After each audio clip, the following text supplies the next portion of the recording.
Marketers, you know that feeling when your creative clicks? When that social post sends engagement through the roof? When your outside of the box campaign hits ROI positive? When a personalized homepage turns prospects into customers? It's utter marketing bliss. Contentful helps you create tailored omni-channel experiences without working overtime. No stress, no limits, only possibilities. Get the feels at contentful.com. From lashes for days with the viral Liquid Lash Extensions mascara to lift and color from their brilliant eye brightener, Thrive Cosmetics is the go-to for amplifying everyday looks. Plus, every product is 100% vegan, cruelty-free, and made with clean, skin-loving ingredients that work with your skin. Amplify your everyday. Go to thrivecosmetics.com/shine26 for an exclusive offer of 20% off your first order. That's Thrive Cosmetics, CAUSEMETICS.com/shine26. It's Saturday the 9th of May. I'm Ciara Evans, and this was a week that saw Reform make gains in the local elections, alarm over Hantavirus outbreak on cruise ship, tensions escalate again in the Strait of Hormuz, and Sir David Attenborough celebrates a milestone. Grab a cup of something hot, put up your feet, and get up to speed on the 7 biggest stories of the week. This is the Standout 7 from the Smart 7. It's news, but not the news.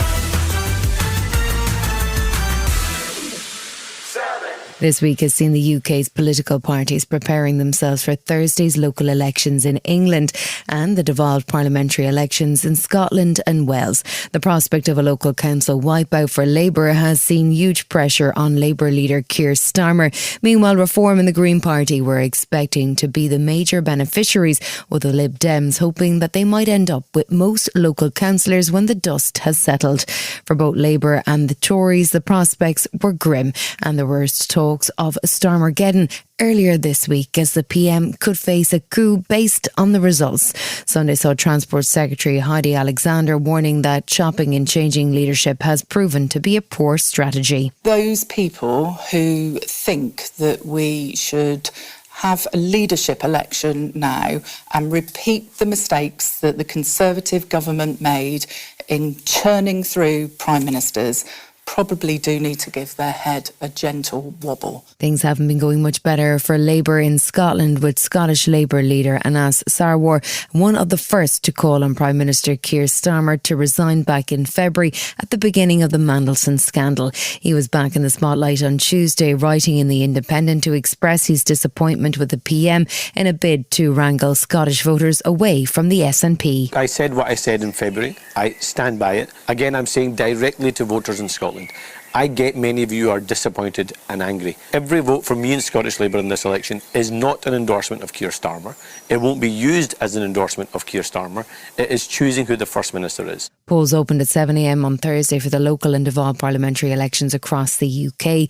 The battle for local council seats across the UK was expected to be a 5-way battle between Reform, the Greens, Labour, the Lib Dems and the Tories.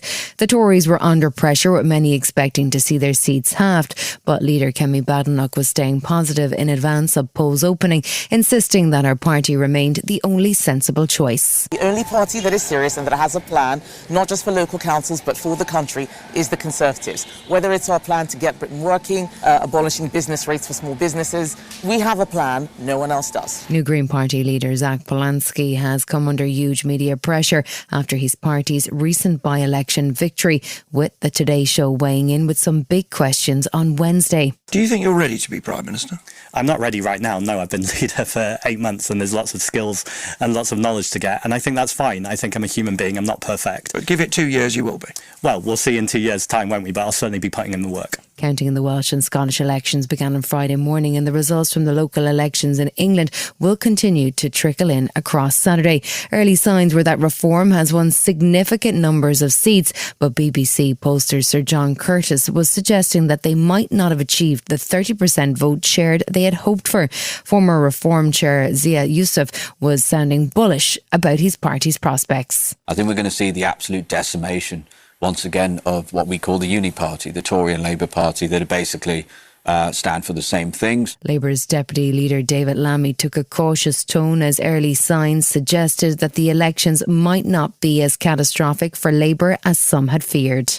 It's a fragmented picture, lots of volatility. What unites a lot of these communities is how they are responding in a cost of living crisis. As Friday morning went on, it became clear that Reform had won a substantial victory, but that the share of the vote had dipped versus last year's local elections and didn't appear to match their high watermark in previous polls.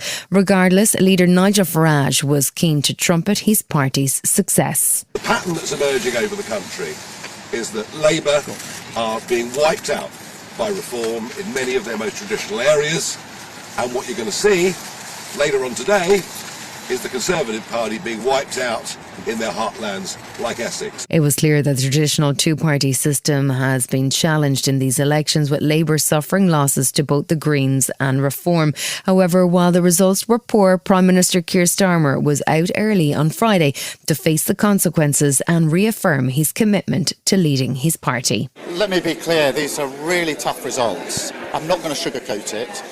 And the voters have sent a message about the pace of change, how they want their lives improved. I was elected to meet those challenges, and I'm not going to walk away from those challenges and plunge the country into chaos.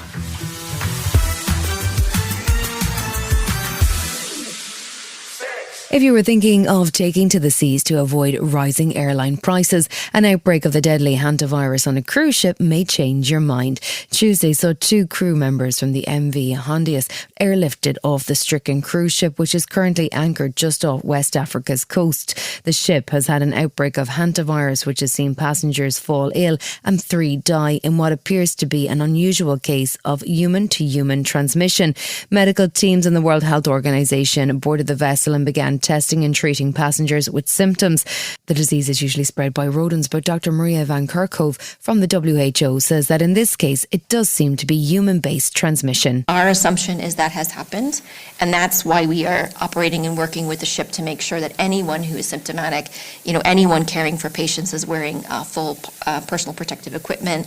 The medical personnel who have boarded the boat have brought additional PPE as well. The cruise ship MV Hantavirus is at the centre of the outbreak and was expected to set sail for the Canary Islands after the Spanish authorities finally granted permission for the vessel to dock.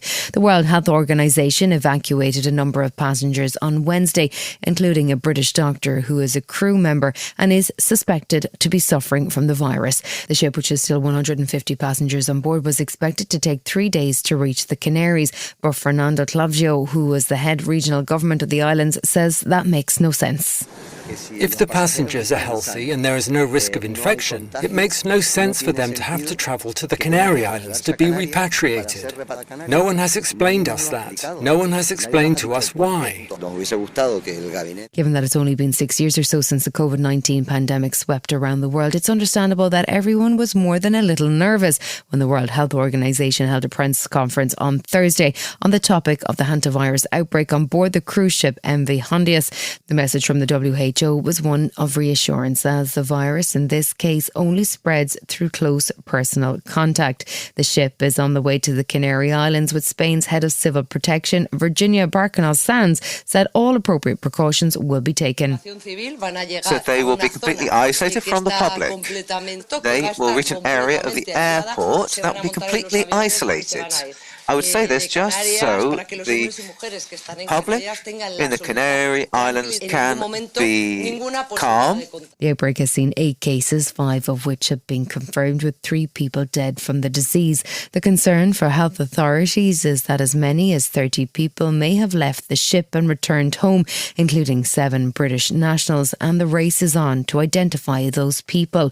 Professor Robin May from the UK's Health Security Agency says that the risk really is low of an outbreak turning into a major event. This is not a virus that spreads easily between humans, so this is not something that spreads in the air in a bus or a train, for instance. But given that it can, we think, spread between individuals, we are contact tracing everyone who might have been in close contact.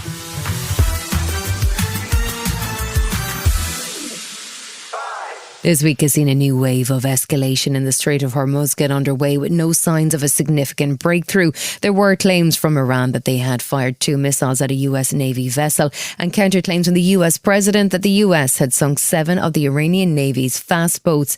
The weekend also saw European leaders and Canadian PM Mark Carney gather in America for a summit which focused on both Ukraine and the ongoing crisis in the Middle East.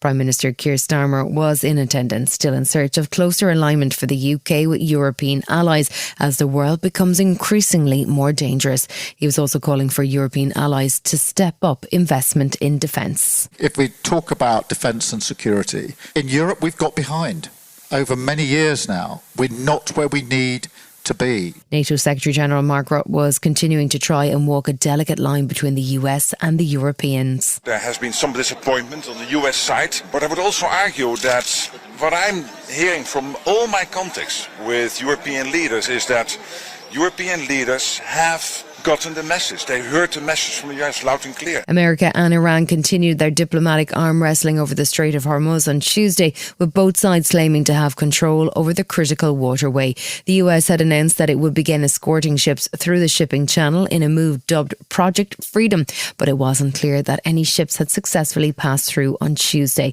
Then on Tuesday evening, in a social media post, the president declared that Project Freedom was being paused because an agreement with Iran was close, and in the Oval Office, he continued to talk up what he calls America's victory. I call it a skirmish because Iran has no chance.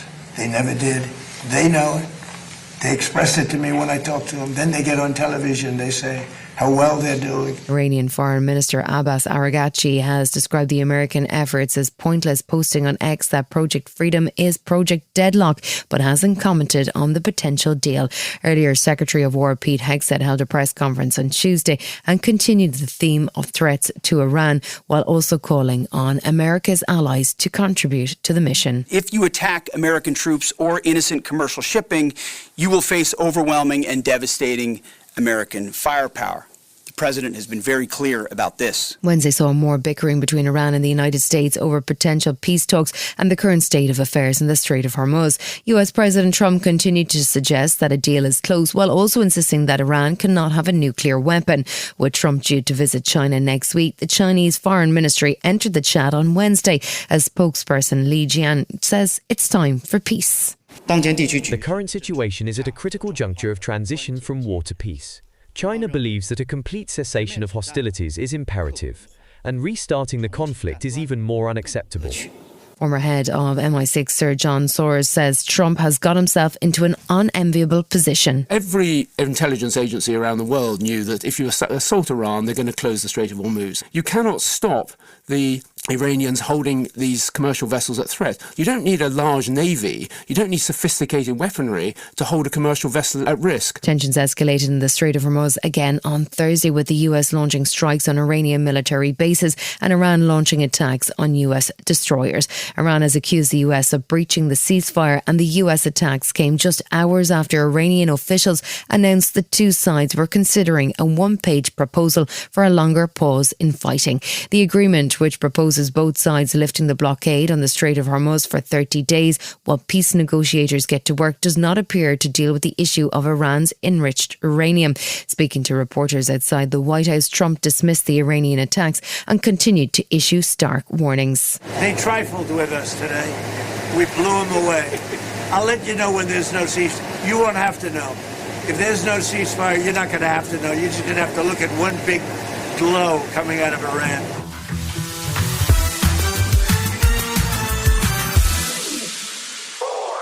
Monday saw 2 people arrested over an arson attack on a memorial wall in Golders Green. The attack was overshadowed by the stabbing incident which took place last Wednesday, but the Met Police say they have a number of investigations ongoing into a string of anti-Semitic attacks. Met Police Commander Helen Flanagan says 30 people have been arrested so far and 9 have been charged. The UK's terror threat remains severe after the attack, which has been designated a terrorist incident. And Prime Minister Keir Starmer was particularly critical of those who support Palestinian action at a time when the Jewish community feels under threat.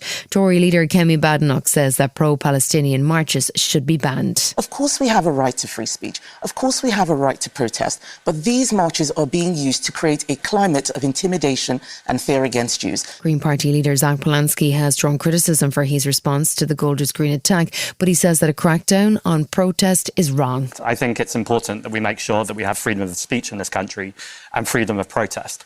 We've seen a genocide that's been going on for years in Israel now, of which our government is not just complicit, but actively selling arms. Prime Minister Keir Starmer held a summit in Downing Street on Tuesday to focus on the issue of anti-Semitism after a wave of attacks on the Jewish community in London. The forum saw senior leaders from the police, along with business, arts and higher education figures gathered as the PM asked for their help in confronting the forces that drive this hatred. He also announced a number of measures, including the fast-tracking of hate crime prosecutions and extra funding to protect the Jewish community in areas of greatest risk. He also called on the Arts Council and universities to pay closer attention to what he called a crisis affecting British Jews. When abuses take place, we're calling on universities to demonstrate action. We will now expect them to publish the scale of the problem on their campuses, as well as the specific steps they have taken to clamp down on it. Tory leader Kemi Badenoch was keen to draw historical comparisons and was demanding more dramatic action. I'm actually calling this a national emergency. What we saw in the 1930s was a climate of intimidation, starting with misinformation and legitimizing Jewish hatred. I'm talking about the normalization of hatred towards Jews. Still to come on the Standout 7 in association with Metro. One of Britain's favourites celebrates a birthday milestone, and we pay tribute to the man who invented 24-hour news. Right after this.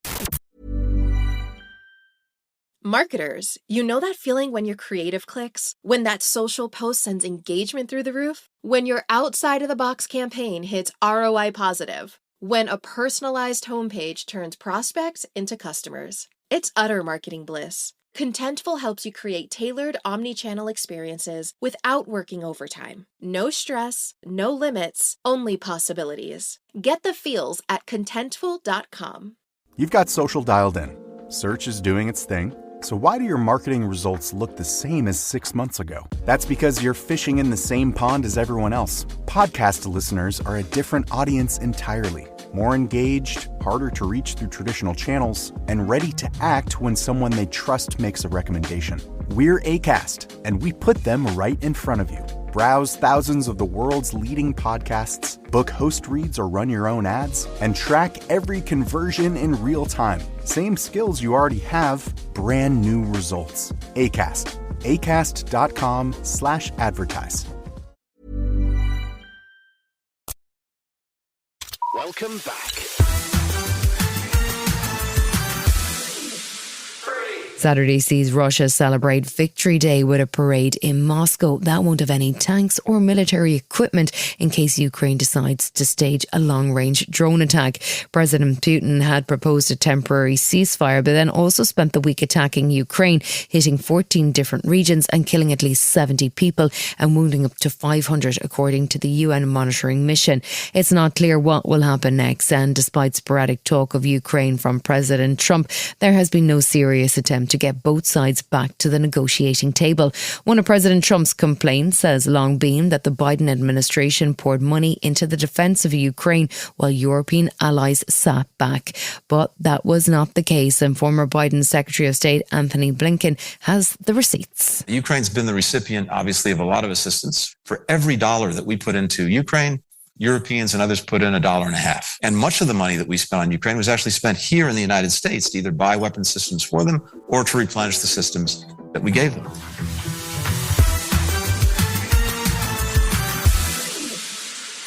Friday saw one of the world's most well-known figures celebrate his 100th birthday. It's hard to describe the cultural impact that Sir David Attenborough has had as a TV presenter, as an environmental campaigner, and as the man who brought incredible wildlife to TV screens across the world. The great man is still working, and the celebrations were suitably spectacular, with the BBC dedicating a week of programmes to him, while there was also a special event at London's Royal Albert Hall, which featured music from his programme along with special guests. He's had good wishes from all across the world and even had a species of wasp named after him. And of course, he was politely thankful. Happy birthday, Sir David. I've been completely overwhelmed by birthday greetings. I simply can't reply to each of you all separately, but I would like to thank you all most sincerely.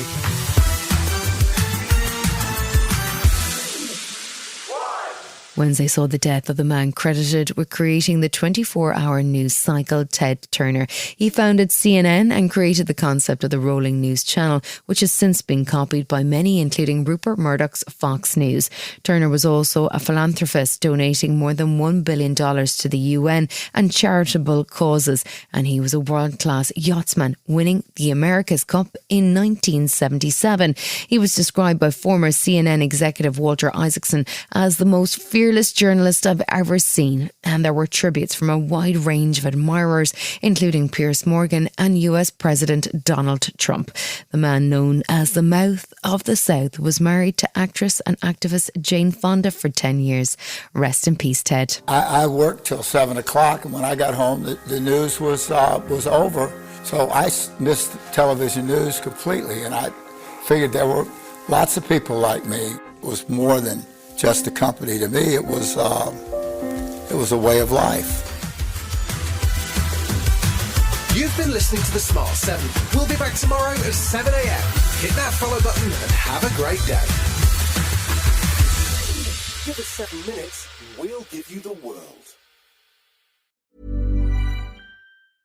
Marketers, you know that feeling when your creative clicks? When that social post sends engagement through the roof? When your outside-of-the-box campaign hits ROI positive? When a personalized homepage turns prospects into customers? It's utter marketing bliss. Contentful helps you create tailored omni-channel experiences without working overtime. No stress, no limits, only possibilities. Get the feels at Contentful.com. You've got social dialed in. Search is doing its thing. So why do your marketing results look the same as 6 months ago? That's because you're fishing in the same pond as everyone else. Podcast listeners are a different audience entirely. More engaged, harder to reach through traditional channels, and ready to act when someone they trust makes a recommendation. We're Acast, and we put them right in front of you. Browse thousands of the world's leading podcasts, book host reads or run your own ads, and track every conversion in real time. Same skills you already have, brand new results. Acast. Acast.com/advertise.